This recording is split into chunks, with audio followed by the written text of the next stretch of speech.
my youth.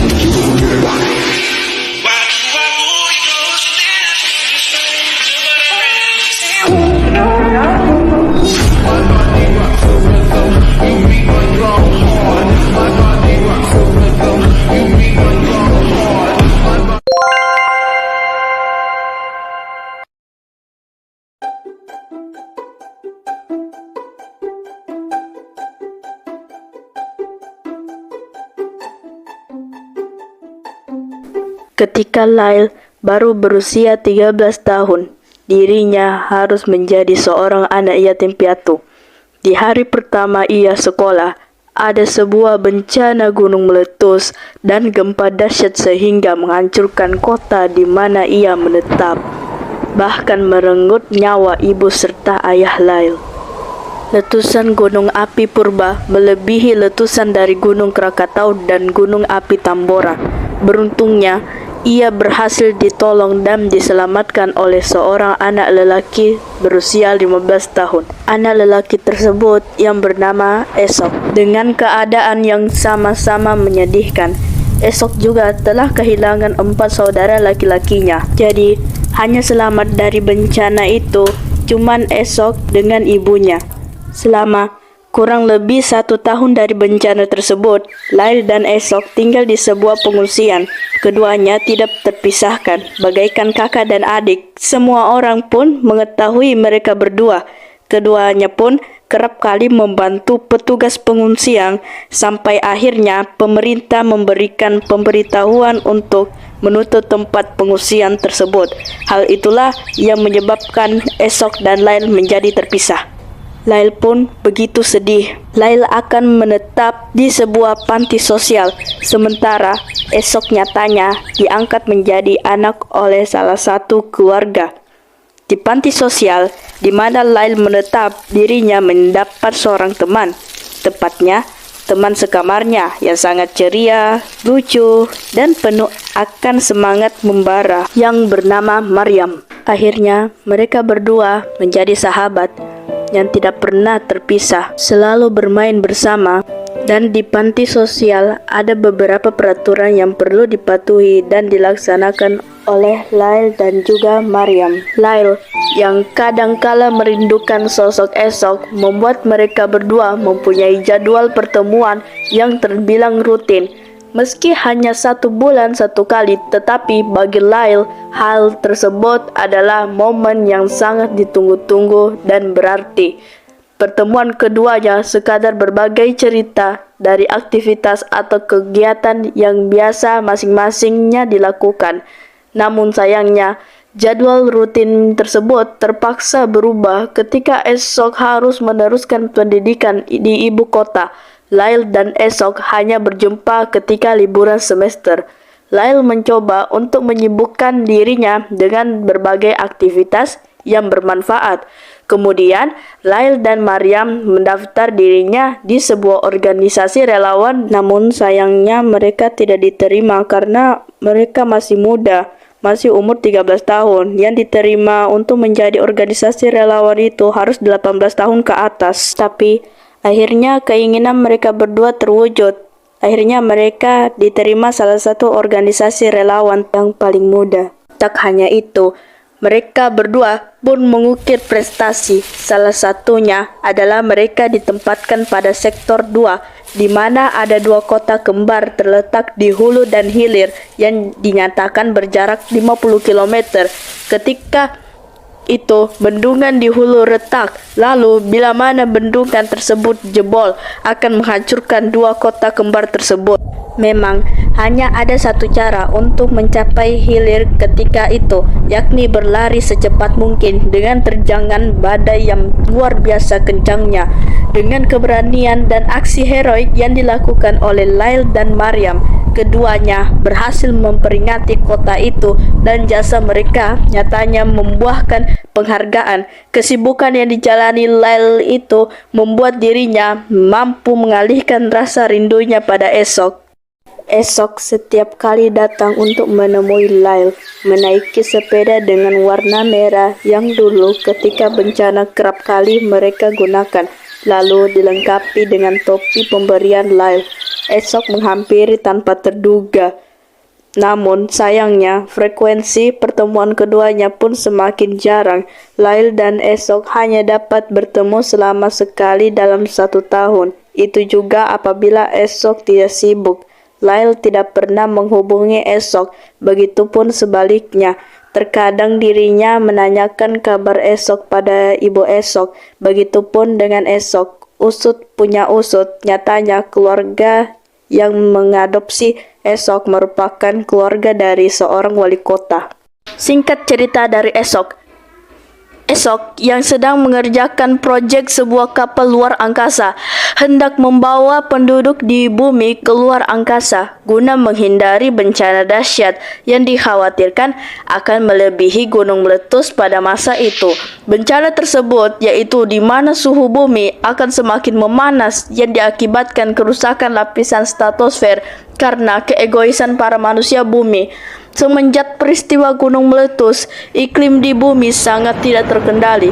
Para petinggi dari negara mengadakan konferensi tingkat tinggi guna memecahkan persoalan tersebut. Akhirnya, para petinggi dengan subtropis dan tropis berlomba mengirimkan pesawat hingga berkali-kali untuk mengeluarkan dan menyemprot gas anti sulfur dioksida di lapisan stratosfer. Dalam jangka yang terbilang singkat, hal tersebut memang membuat iklim kembali pulih, tetapi persoalan baru justru muncul. Tetapi esok dengan kecerdasannya yang dimiliki pun ikut andil dalam proyek tersebut. Namun sangat disayangkan karena penduduk yang dapat pergi dari bumi tidaklah semua, melainkan dipilih secara random. Esok memiliki 2 tiket dalam kapal tersebut. Hingga suatu hari, wali kota menghampiri Lyle dan memohon pada Lyle. Apabila ia diberikan tiket oleh esok, wali kota itu meminta agar tiketnya diberikan kepada anaknya, yaitu Claudia. Terjadilah kesalahpahaman dalam kejadian tersebut. Lyle telah bertumbuh dan berkembang menjadi sosok yang dewasa. Ia seakan memahami dengan perasaan yang tengah dialami dan dirasakan. Lyle membutuhkan sebuah kepastian dari esok. Kemudian 1 hari sebelum hasil pengumuman dari pemerintah, Lyle tidak mendapati kabar dari esok. Perasaannya pun menjadi kacau. Di akhir waktu menjelang penerbangan pesawat itu, Lyle malah memutuskan untuk masuk ke dalam ruang modifikasi ingatan. Ia ingin menghilangkan semua beban pikirannya dan menghapus itu semua dari ingatannya. Ternyata esok tengah menjalani proses pemindahan data sampai tidak dapat memberikan kabar pada Lyle. Proses operasi tersebut tidak dapat dihentikan meskipun dirinya telah membuat banyak teknologi mutakhir di dunia ini. Lyle memutuskan untuk menghilangkan semua ingatannya agar dia bisa melupakan semua kenangan laki-laki itu. Elijah menatap Lyle dengan mata berkaca-kaca. Peta di layar tablet telah sempurna. Benang-benang berwarna merah, benang-benang berwarna biru, dan benang-benang berwarna kuning terlihat saling berkelindan. Seluruh memori telah selesai disampaikan. Apakah kamu mau minum lagi, Lyle? Belalai robot mengisi ulang gelasnya. Lyle menghabiskan dalam sekali teguk. Maafkan aku yang telah memintamu menceritakan semua kenangan itu. Tidak masalah. Elijah melirik jam di layar tablet. Pukul 6:30. Mereka bisa beranjak ke fase berikutnya, mulai menghapus benang berwarna merah. Tidak seharusnya kamu mengalami kisah menyakitkan itu, Lyle. Seharusnya takdir bisa lebih bijak kepadamu. Kamu telah kehilangan ayah dan ibumu, kehilangan seluruh keluargamu. Dia seharusnya tidak boleh tersentuh atas cerita pasiennya.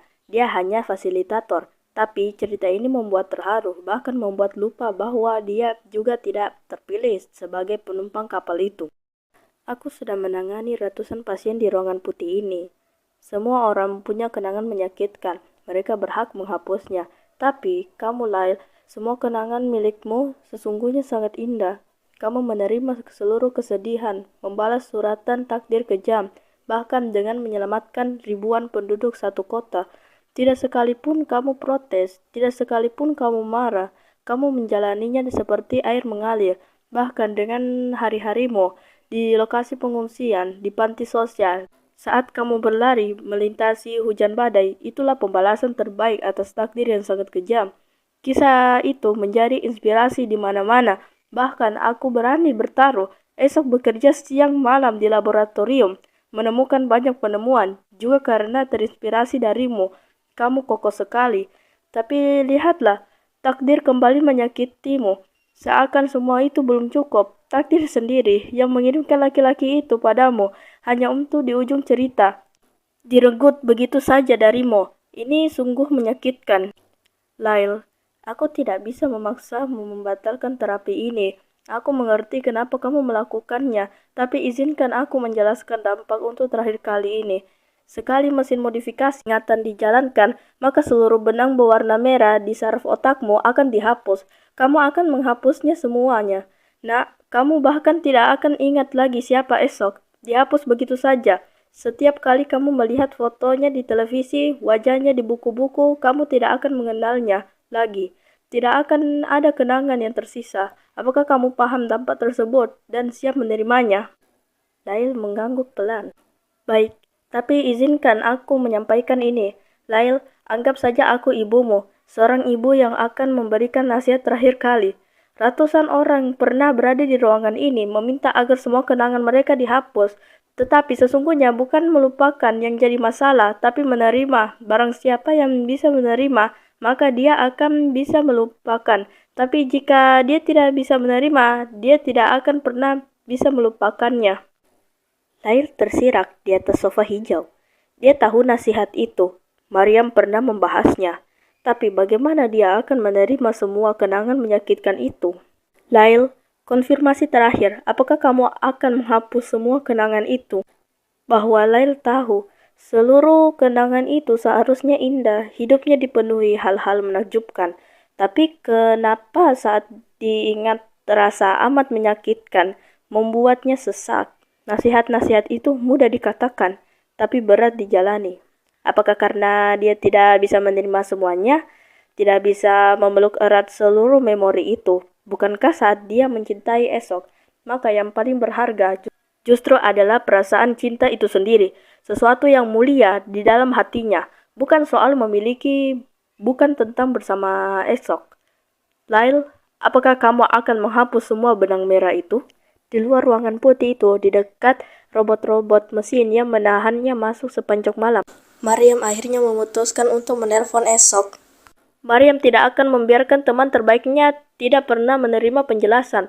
Biarkan dia yang memintanya kepada esok. Sebelum 15 menit lagi, kapal itu berangkat. Sebelum esok meninggalkan permukaan bumi, kenapa esok memilih Claudia? Kenapa dia sama sekali tidak menelpon Lail?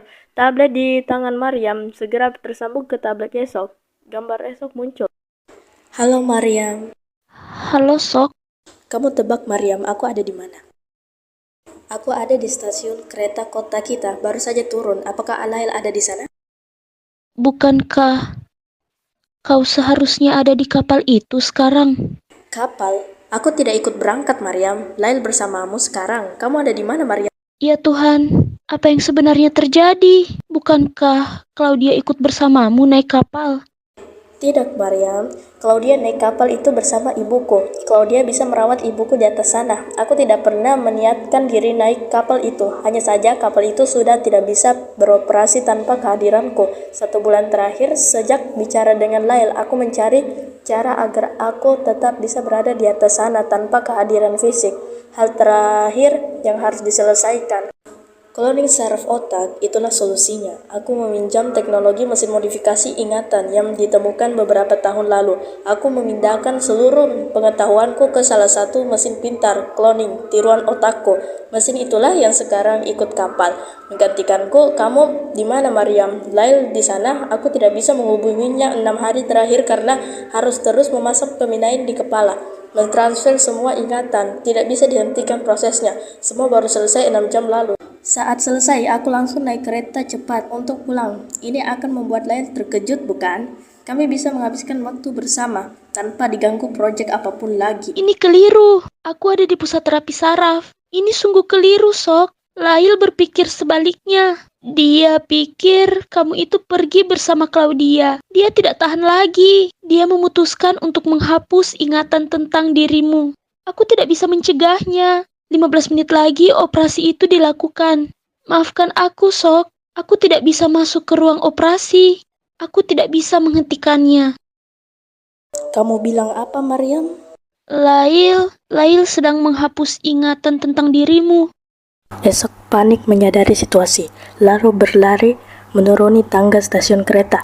Ada mobil mewah terparkir di lobi kedatangan. Esok memukul jendela kacanya, membuka pintu secara paksa. Kemudian Esok mengambil kartu tersebut dari tasnya, mengotorisasikan mobil tersebut.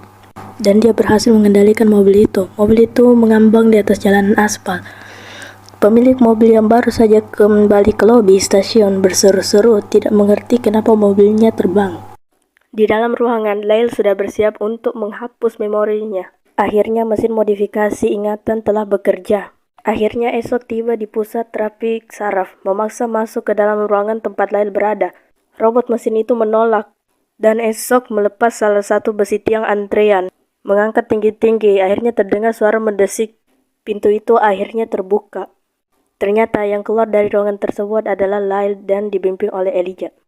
Maryam berlari memeluk teman sekamarnya, air mata berlinang di pipinya. Begitu juga Esok mendekat, melangkah dengan kaki gemetar. Esok memberitahu Lail bahwa dia sangat minta maaf, seharusnya dia memberitahu sejak awal.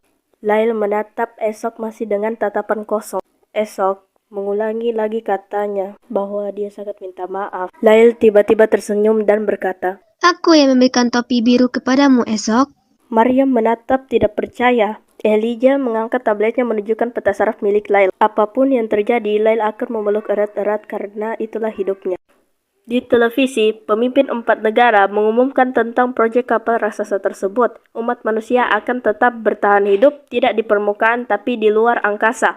Sementara bagi yang tinggal telah tiba masanya untuk benar-benar bekerja sebagai satu umat manusia menghadapi masa-masa sulit dengan saling mengutamakan kepentingan bersama. Menonton di rumah, di asrama, di panti, di kantor, berpegangan tangan mendengar seruan itu. 1 bulan kemudian, Esok dan Lail akhirnya menikah di tengah terik matahari. Esok menggenggam erat jemari Lail, berbisik bahwa dia akan lewati musim panas bersama-sama, bahwa dia tidak akan pernah meninggalkan Lail lagi. Saat dia mendengar perkataan itu, wajah Lail terlihat sangat bahagia. Bahwa bukan seberapa lama umat manusia bisa bertahan hidup sebagai ukuran kebahagiaan, tapi seberapa besar kemampuan mereka memeluk erat-erat semua hal menyakitkan yang mereka alami. Baiklah, sekian dari saya. Bila ada salah kata, mohon dimaafkan. Wassalamualaikum warahmatullahi wabarakatuh.